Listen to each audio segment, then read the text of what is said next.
You know, we can't give all of our weapons to Ukraine. We just can't do that. And I've been very good to President Zelensky and to Ukraine, but we can't give, you know, if we're going to be short, I don't want to do that. I can't jeopardize the United States. Did you get any sense? This is my video update on this Sunday afternoon, October the 19th, coming to you from Nicosia, Cyprus. Let's talk about some news. And should we start things off with the Burger King protests taking place all across the United States? Everyone is wearing their Burger King crowns, and then you have protesters on the streets in the United States. I imagine they're upset with Burger King, and so they're protesting, while other people are showing their support for Burger King by wearing their Burger King crowns. I don't know what's going on in the United States. It's not Burger King protest. It's a No Kings protest, is what they're calling it. The No King, or the No Kings. I don't know. The No King, No Kings protest. Maybe it was the No Kings when they were protesting Trump and Musk. Maybe now it's just No King because they're protesting just Trump.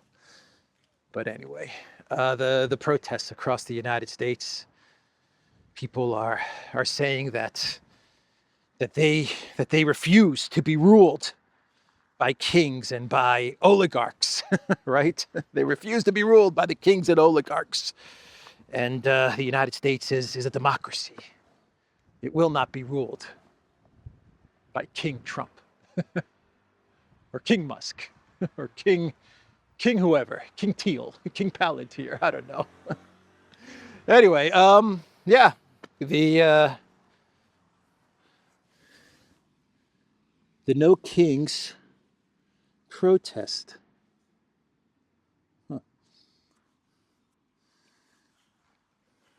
All over the United States. The memes were pretty good for this protest. Trump put out a meme of himself, black and white, wearing a crown, and then you had the Democrats, because the No King or No Kings protest is mostly being supported by the Democrat Party and Democrat oligarch billionaire donors, right? This protest is all about pushing back against the rule by oligarchs and the people that are funding this protest are Democrat oligarchs and donors. I'll get into that in a little bit, but yeah, this black and white Trump AI video meme thing was all over the interwebs, and the funny part about this meme, it has the Democrats bowing down to Trump. Actually, that video of the Democrats taking a knee was from what were the protests back then? The George Floyd protests, and they took that video. The AI took that video of Pelosi and the other Democrat Party leaders taking a knee during those protests, and it got integrated into this Trump wearing his crown. Anyway, Vance posted this on Blue Sky. The vice president posted this on Blue Sky, which is Jack Dorsey's. From what I understand, this is Jack Dorsey's rival to X, to Twitter X, which he sold to Musk, right? And then he created Blue Sky, which is the left's answer to Musk's X.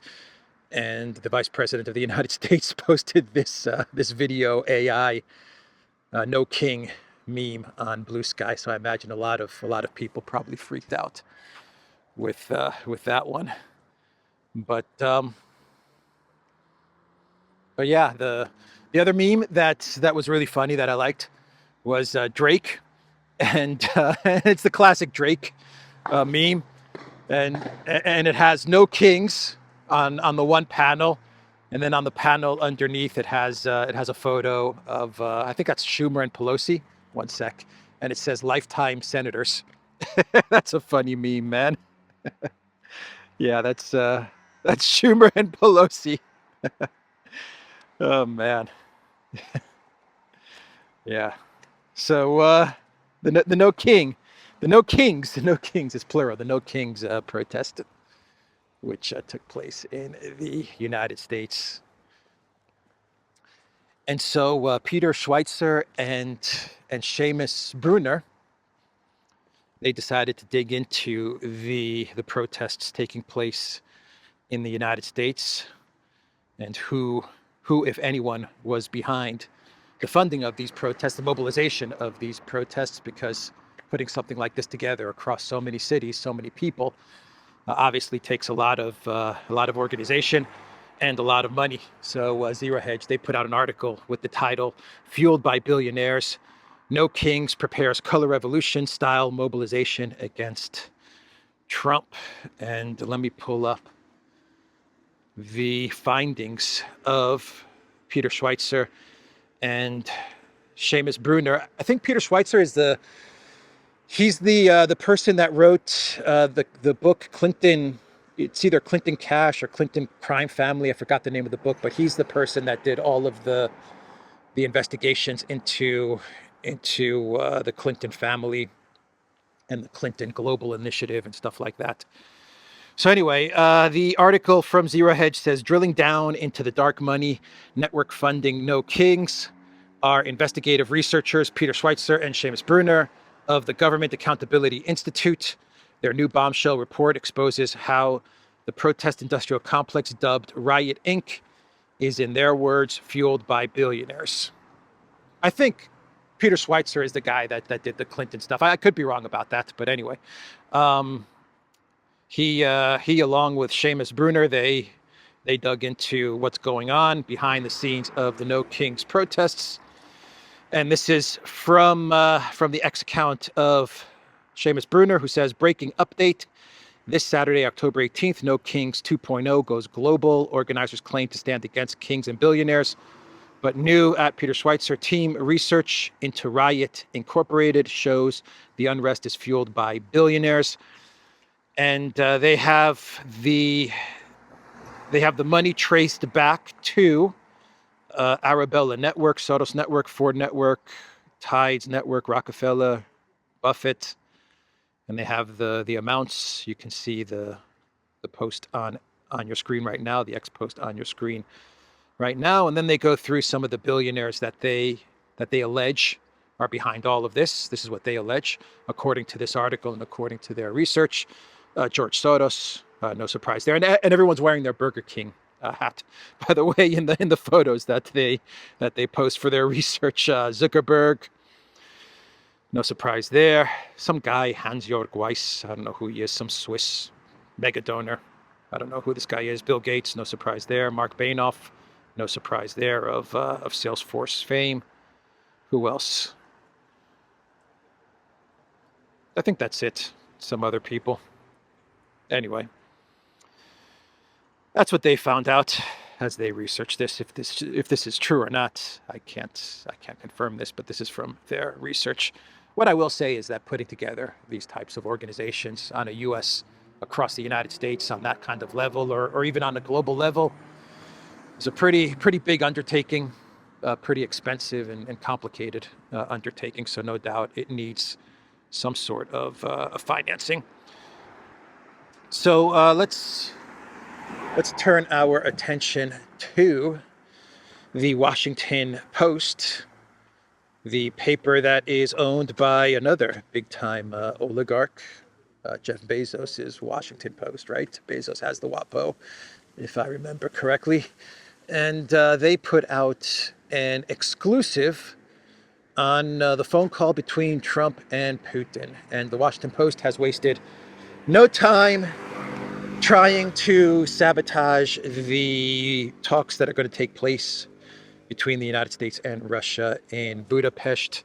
And what the Washington Post claims in this exclusive article is that that during the phone call between US President Trump and President Vladimir Putin, Putin had demanded that Ukraine surrender Donetsk, and in exchange for the surrender of Donetsk, then he would not press further in Zaporozhye and Kherson. It would freeze. The lines would freeze in Zaporozhye and Kherson, which would leave parts of those two oblasts remaining with Ukraine and not with Russia, which would go against the Russian constitution, which says that all of Zaporozhye and Kherson, along with the referendum, they belong to the Russian Federation, or they have decided to go into the Russian Federation according to Russia's referendum in their entirety. So anyway, the Washington Post is claiming that Putin told Trump, the Ukraine military, leave whatever is left of Donetsk, and that goes to Russia, and then we will freeze the position in Zaporozhye and Kherson. And so the article basically talks about how Trump might be betraying Ukraine by agreeing to this, how Putin may be betraying Russia by floating this idea out there. It talks about how Witkoff may be betraying everyone because it claims that that Witkoff, during the phone call, he told Zelensky, or during the meetings that were taking place on Friday, Witkoff told Zelensky, you know what, just leave Donetsk, just let's do this deal that Putin told Trump over the phone the other day, do the deal, leave Donetsk. They speak Russian anyway, they're Russian speakers anyway, and the Washington Post claims that this is what Witkoff told Zelensky, and Zelensky didn't like it, I don't like it. And the Ukraine side, the Europeans were insulted by this and all of this stuff.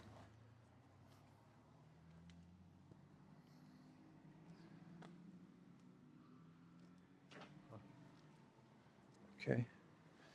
So that's what the Washington Post is reporting. And how did they get this information, you may ask? Well, here's the title of the article before we get to how they got this information. Putin demanded Ukraine surrender key territory in call with Trump. The demand from Putin would significantly disadvantage Ukraine and could be an obstacle to peace, officials said. Yeah. Trump is betraying Ukraine. Trump is betraying Europe. Putin is betraying Russia. Witkoff is betraying Ukraine. Witkoff is betraying Europe. Putin is betraying Europe. Putin is betraying Ukraine. I don't know. Everyone's betraying everybody. Everyone's folding to everyone, according to the Washington Post. And in the article, they also talk about how awesome Zelensky is, by the way. They talk about how awesome the Green Goblin is. But they got this information from two senior officials familiar with the conversation. That's right. Two senior officials familiar with the conversation. That is where they got this information. One of the senior officials, according to the Washington Post, was briefed on the Putin call, whatever that means. Briefed by who? Who briefed this senior official on the Putin call? We don't know. Someone briefed him. Someone, it could be anybody, briefed this person on the call, right? We don't even know if this person was in the room when the call was taking place that briefed the senior official that the Washington Post is citing in this article. We don't know, but the senior official was briefed on the call. Okay, so that's the first source. And the second source in this article is a senior European diplomat. Senior European diplomat is the other source. Could be anybody. Could be Macron, probably Stube, maybe Maloney, maybe Macron, possibly Sikorsky. Who knows? It's just some senior European diplomat who just happens to know what Trump and Putin said during the phone call. Maybe it's NATO CEO Mark Rutte. Could be Rutte. Who knows? But those are the two officials that the Washington Post is citing in this article, which claims that Putin told Trump, Ukraine surrender Donetsk, and then we will freeze the conflict along Zaporozhye and Kherson. Let me read you a little bit of this article. In the call between Trump and Putin, the Russian leader suggested he would be willing to surrender parts of two other regions of Ukraine he has partly conquered, Zaporozhye and Kherson, in exchange for full control of Donetsk, the officials said. That is slightly less of a sweeping territorial claim than he made in August at a summit between Trump and Putin in Anchorage. Some White House officials portrayed that as progress, according to one of the senior officials who was briefed on the Putin call. Ukrainians are unlikely to view it that way, said the other official, a senior European diplomat. It's like selling them their own leg in exchange for nothing, the diplomat said. Neither the White House nor the Kremlin immediately responded to a request for comment. So there you have it. The offer from Putin, according to two senior officials. One of them, we have no idea from where. We just know that he was briefed on the call, or she was briefed on the call. The other one is some European guy or gal. Who knows? Who knows who they are? Maybe it's Ursula. Maybe it's Kaja Kallas. Maybe it's the rising star from Lithuania, the defense minister from Lithuania. Dovil something. That spoke to the Washington Post. So that's the WaPo. I don't buy any of it. I don't buy one bit of it. Collective West mainstream media was putting out the same freaking exact articles 1 week before the Alaska summit in order to sow discord and controversy and stuff like that right before the Alaska summit. They were putting out the same articles from the same officials. Melina Mercuri, Cultural Center, yes. Alexander Mercuris, Melina Mercuri. Absolutely. Yeah, they were putting out the same exact articles right before Alaska. Same exact ones.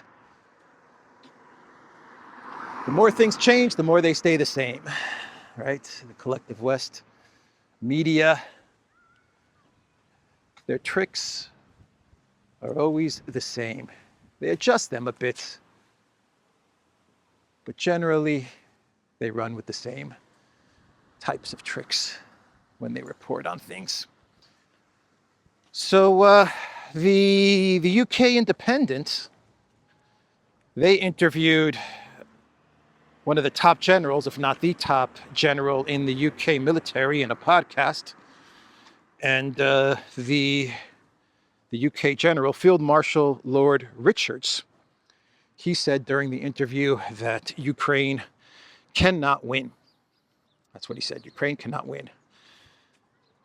The interesting part of the interview is that he was asked about the conflict in Ukraine, and the general said that, Lord Richards, that Ukraine was not given the opportunity to win. They were not given the equipment and the means to win the conflict against Russia. And then he was asked later in the interview, can Ukraine win? And he said, no. And then the podcast interviewer asked Lord Richards, well, what if we give Ukraine everything they ask for? What if we give them the resources that they need? Then can they win? And he said no. So, I mean, it's like, which one is it, man? At first he says that Ukraine's not winning, or did not win, or can't win because they have not been given the resources that they needed to win. And then he was asked, well, what if we gave Ukraine the resources that they need to win? Can they win? And he says, no, they can't win. So, I mean, they can't win. That's the conclusion. They can't win. Just leave it there. So the Independent, their article from this podcast has the title, Ukraine Cannot Win Against Russia, warns top British Army chief.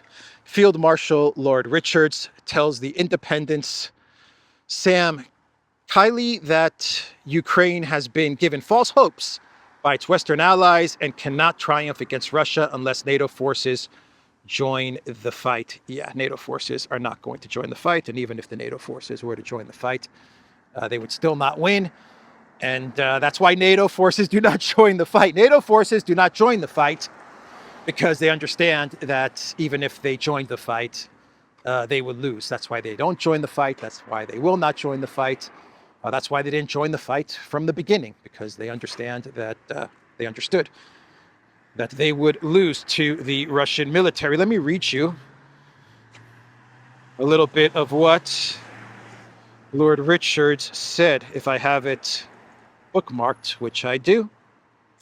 Let's see here. What we have done in the case of Ukraine is encourage Ukraine to fight, but not given them the means to win, the former chief of the defense staff told the Independence podcast World of Trouble.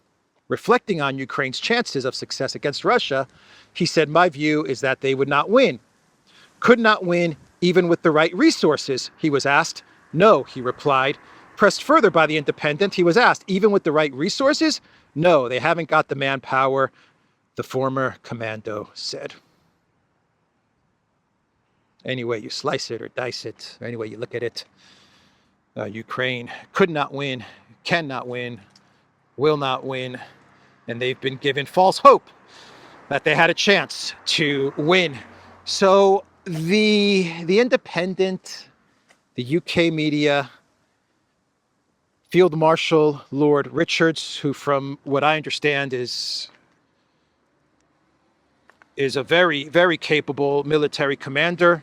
Lord Richards, who was promoted to the UK military's most senior 5-star rank earlier this year and led NATO forces during their troop surge in Afghanistan, said Ukraine's allies have failed Kiev. So he's the top, right? He's the top military commander in the UK, or one of the top military voices in the UK. And what they're saying, in my opinion, the media, the Independent, and Lord Richards, is that they're telling the UK public to prepare for the defeat, right? Forget about everything we've been telling you for 4 years, the BBC running stories about shovels, the UK media talking about Russians running out of missiles, the Telegraph talking about how the Russian economy, or the Financial Times talking about how the Russian economy is going to collapse, the Telegraph talking about how the Russian military is about to lose any day now. And just forget about what we've been reporting for 4 years. It's time to now level set the UK public to get them prepared slowly, or quickly, actually, for the defeat that could be coming. That's why they're having podcasts like this. That's why they're allowing this general to speak the truth. That's why they're putting out articles like this. It's a narrative shift, right? Forget about everything we told you for 4 years. The new narrative now, UK public, is that Ukraine cannot win. That's a new narrative. For 4 years, it was Ukraine's going to win, and Russia was going to lose, and Russia's losing. Now the narrative is Ukraine can't win. So anyway, that's the article from the Independent. From the German state media propaganda outlet Deutsche Welle, they are reporting that a German government spokesperson has said that Hungary is obligated to arrest Putin if he travels to Budapest. That's right. According to the ICC, of which Hungary is still a signatory. My understanding of this, some people are telling me that Hungary is not a signatory. My understanding of it is that Hungary is pulling out of the ICC, out of the Rome Statute, but it still has not happened. And so the way I understand things is that Hungary is still obligated by the ICC, by the Rome Statute, to arrest Putin should he step foot in Budapest. Germany is telling Hungary, you have to arrest him. But Peter Szijjártó has come out with a statement and said, no, we are not going to arrest him. Keep in mind that Netanyahu went to Hungary. He is also wanted by the ICC, and Hungary did not do anything. And the interesting part is that Deutsche Welle, and at least my understanding of it, is that I didn't see any articles from Deutsche Welle or other Collective West outlets saying Hungary has to arrest Netanyahu if he travels to Budapest. Maybe there were a couple of articles on the Collective West media side of things that said something like that, but not to the level of what's being said right now. All the Collective West media is writing about how Putin is wanted by the ICC, and shame on Hungary for allowing Putin, or for potentially, possibly allowing Putin to travel to Budapest. How dare you, Hungary? Right? But anyway, that's Germany. Germany's very upset with Hungary. Very upset. Nord Stream pipeline sabotage? Not so upset. Hungary, Putin, peace summit? Very upset. Oh man, the situation on the front lines is going from bad to worse for the Ukraine military. You know, a possibility that might happen is that in 2 weeks' time, Putin may be meeting with Trump, and he may be presenting a very, very bleak picture for the Ukraine military in Donbass, in Pokrovsk, in many areas.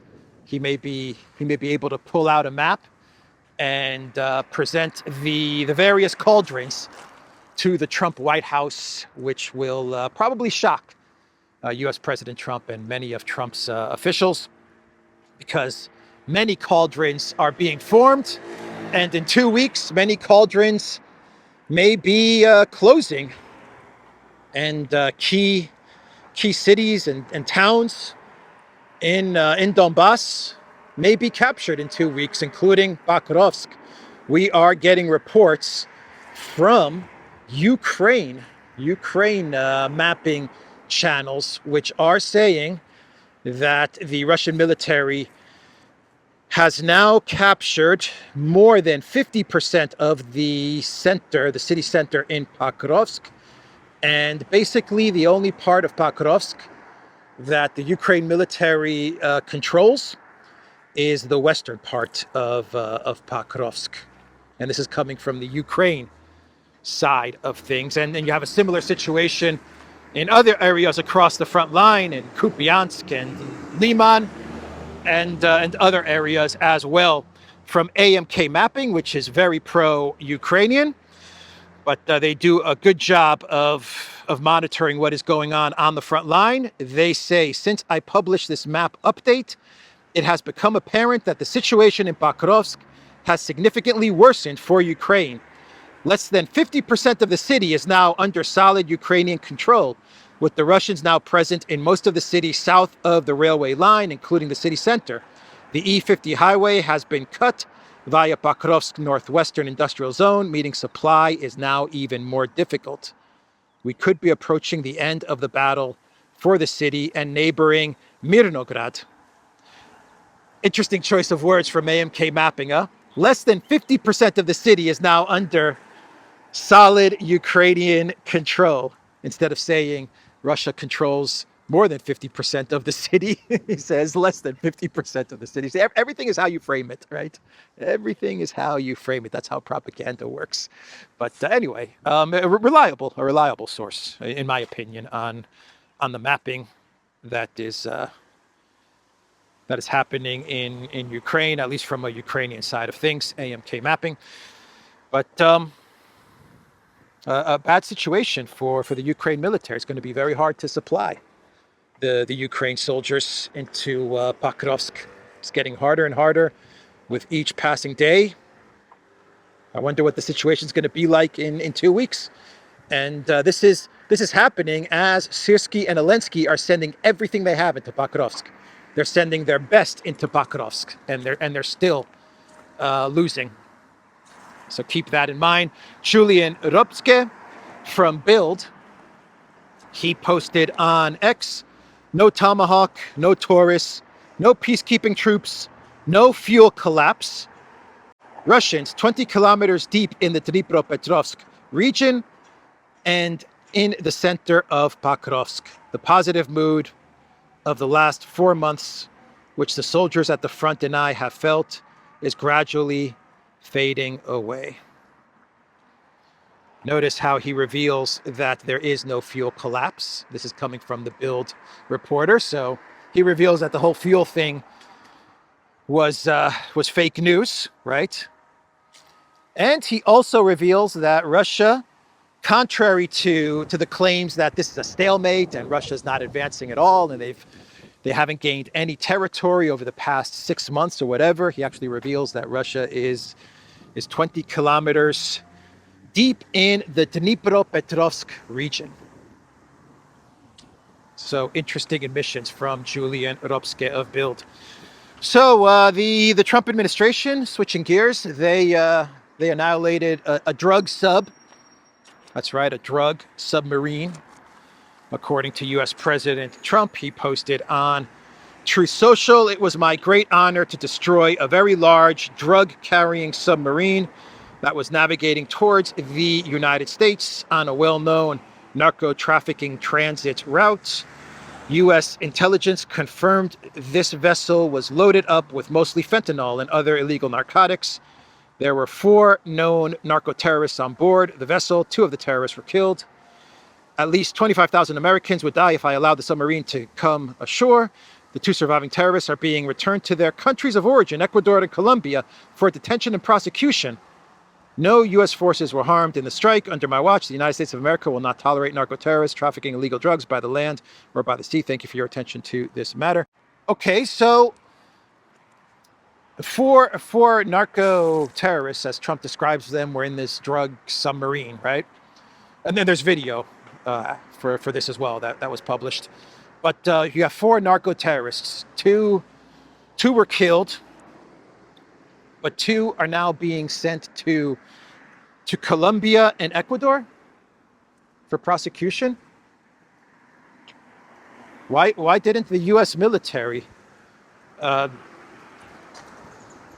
capture these 2 surviving narco guys and present them to the people of the United States so that they can say, okay, you see, we're not BSing about the drugs on these boats or on these subs.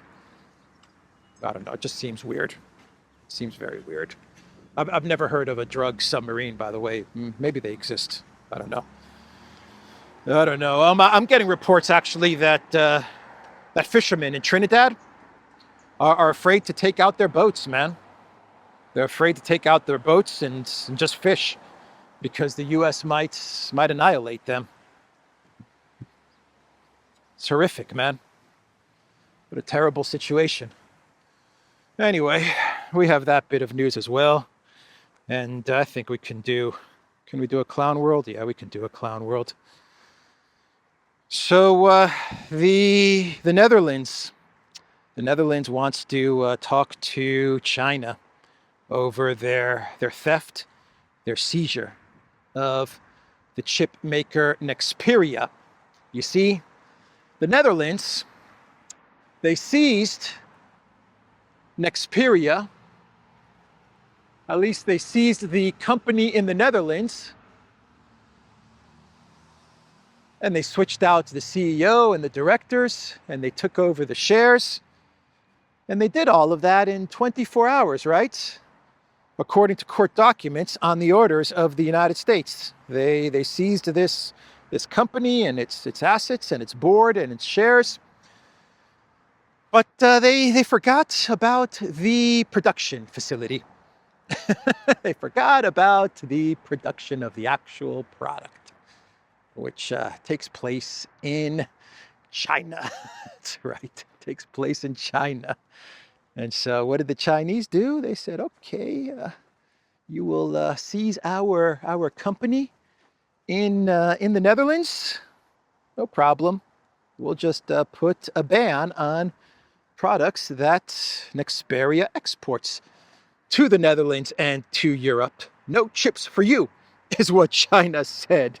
Dutch minister seeks talks with China over Nexperia export ban. Dutch minister for economic affairs, Karimmans, wants to find a solution with China regarding the Chinese export ban on Nexperia chips. And here is what Grok AI is saying about this. The export ban is China's prohibition on Nexperia's Chinese subsidiaries and subcontractors exporting chips produced in China. While Nexperia is headquartered in the Netherlands, much of its manufacturing relies on facilities there. So the ban disrupts those outflows to global markets, including back to Holland. This retaliatory move undercuts the Dutch takeover's effectiveness by starving the company of key production capacity. Oh boy, you forgot about the production facility in China. You forgot about the production facility in China. All right, we're taking over this company. We're taking it over. The shares are ours. Mr. CEO, you're out. Here's the new CEO, the Western-friendly CEO. Here's the Western-friendly board, the Western-friendly management, directors. The company is ours. Take that, China. Mr. Karamans, Mr. Economics Affairs Minister. Mr. Karamans, yes. Yes, you got a question?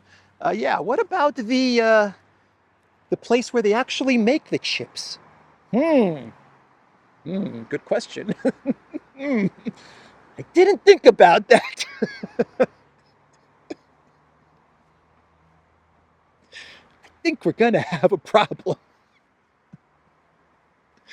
Oh my God, you can't make this stuff up, man. Is someone gonna get fired over this in the government in the Netherlands? Is someone gonna get fired over this? I mean, really? Come on, man. Come on. Oh boy. Anyway, that's the video, everybody. TheDurant.locals.com. We are on X. We are on Rumble. And like this video, subscribe to this channel. Yes, I forgot to say it in the beginning again. I know. Anyway.